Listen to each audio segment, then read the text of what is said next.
Hello, I'm Darrick, and you might recognize me from, well, these.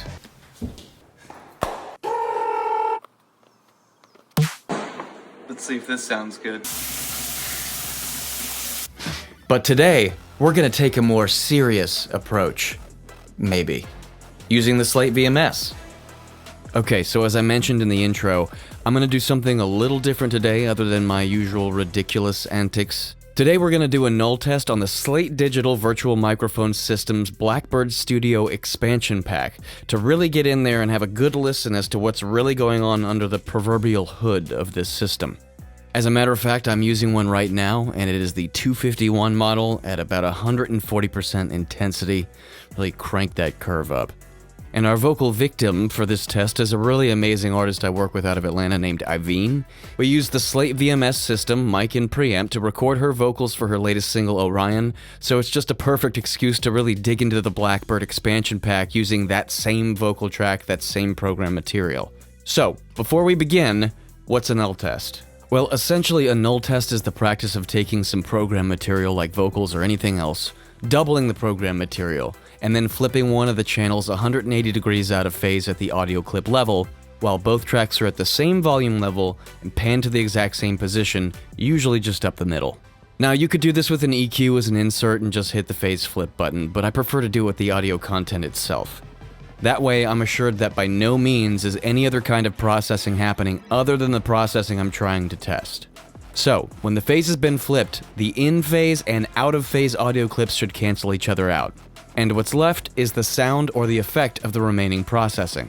In terms of signal flow, this means everything occurring after the phase flip.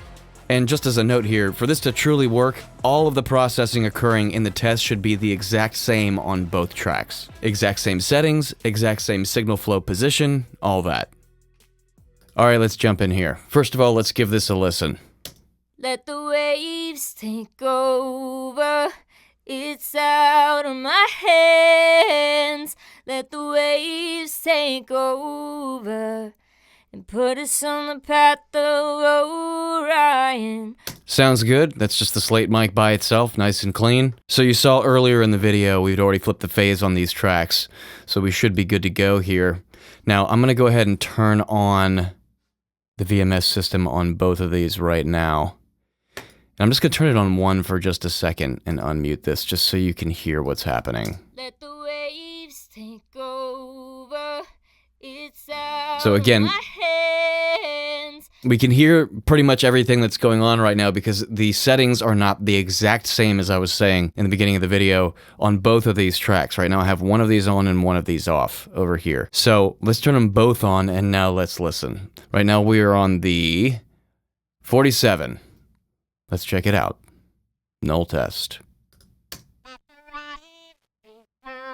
Weird.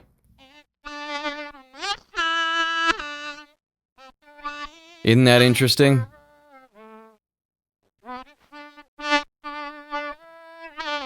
Very cool. So the way we ended up picking the mic we used for her vocals, kind of unorthodox. I just decided, I was like, let's just give this a shot. And what I ended up choosing was not necessarily how her vocals sounded against the microphone, but which distortion I liked best, which harmonic distortion I liked best, based upon the EQ curve and the harmonic distortion that the model is giving the vocal. And this is a perfect way to test all of that. So let's listen back. Let's throw the intensity up. Yeah, see, now it's peeking through too much because the settings aren't the same. So this is at 150. Let's take this all the way to 150. There it is. Interesting. So the mic we ended up choosing for her was the 251. And it's just got a different kind of brilliance to it in that distortion if you listen closely. And I'll have to boost these.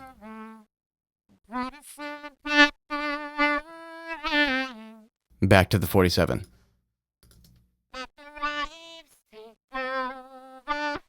Just take the intensity back down. Let's listen to the 251 clean.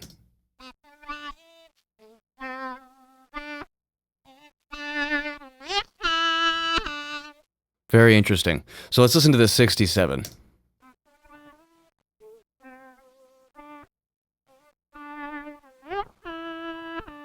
Very different.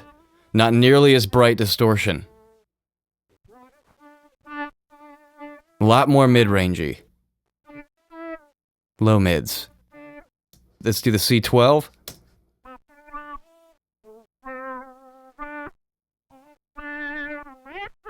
Interesting.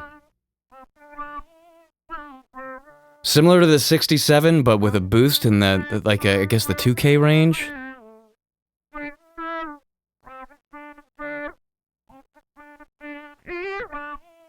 Now let's try the 49. Oh wow, that's way different. A lot more low mids than all the rest of them. Just for comparison to that, let's go back and listen to the 251.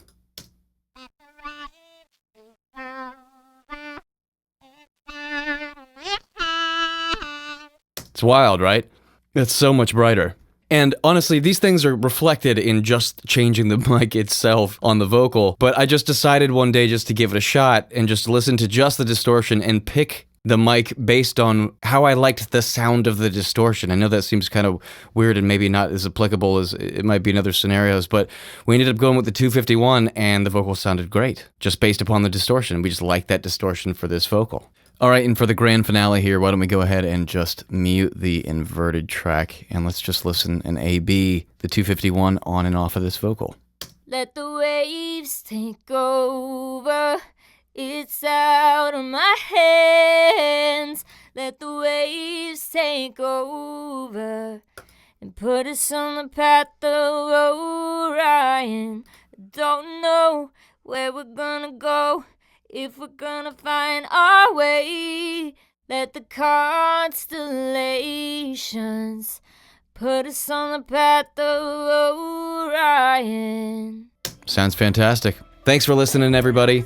I'll put Iveen's socials up at the end page here coming after this. And when you guys get a chance, go pick up the Blackbird pack from Slate Digital. It's $99 right now. Could not be a better reason to grab this bad boy. All right, until next time.